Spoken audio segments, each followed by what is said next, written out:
Hey and welcome back to Tales of Reddit. Today we're going to be getting into some Am I the Asshole Reddit stories, and we're going to be covering 2 stories here, and they're pretty crazy. And before we get into it, please like the video and subscribe to the channel, and without further ado, let's get into some crazy Reddit revenge stories. Story number 1.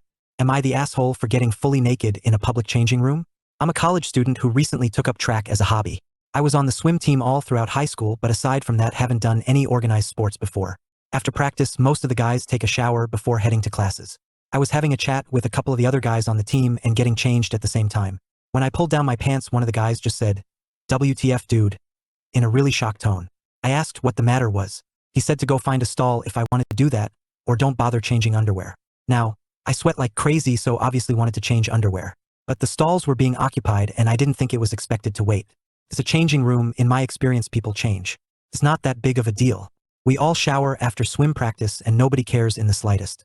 I'm comfortable in my own body and didn't think it was a big deal, but obviously don't want to make others uncomfortable either. Story number 2.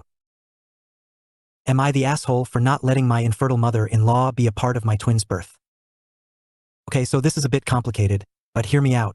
I, 29F, am married to my husband, 30M, and we've been trying for a baby for about 3 years. After a long, emotional journey, we finally found out that we're having twins. My husband and I were ecstatic, and we immediately started planning everything for the arrival of our little ones.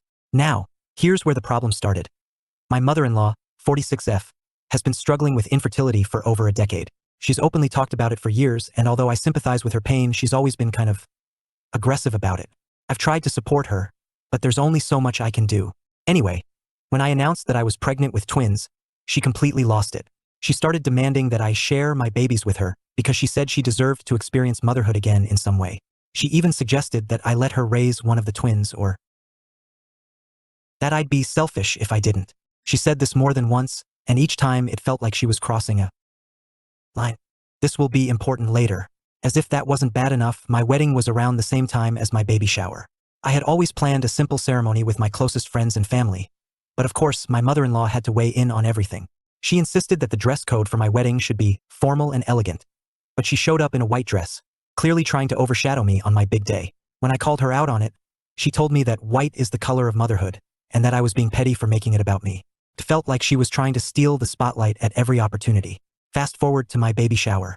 She continued to be insistent on taking one of my twins, saying things like, "I'd be a much better mother than you, I deserve it," and "What kind of person wouldn't want to share the joy of their babies?" My husband tried to step in, but she shut him down and said it was his fault for not controlling his wife. After a heated argument, I told her I was done. She was not welcome in the hospital when I gave birth, and she wouldn't be allowed to hold my babies. Ever. Now, all my friends and family are blowing up my phone, saying I was too harsh and that should have handled it more delicately. Some even think I should apologize for not letting her be part of my children's lives in a meaningful way. So, am I the asshole for not letting my infertile mother-in-law be a part of my twins' birth after everything she said and did? Or should I have just swallowed my pride and let her be involved? I hope you enjoyed, and please subscribe and like the video and comment what your favorite story was. Let me know what you'd like to see in the future. And thank you so much for watching, and I'll see you next time. Bye.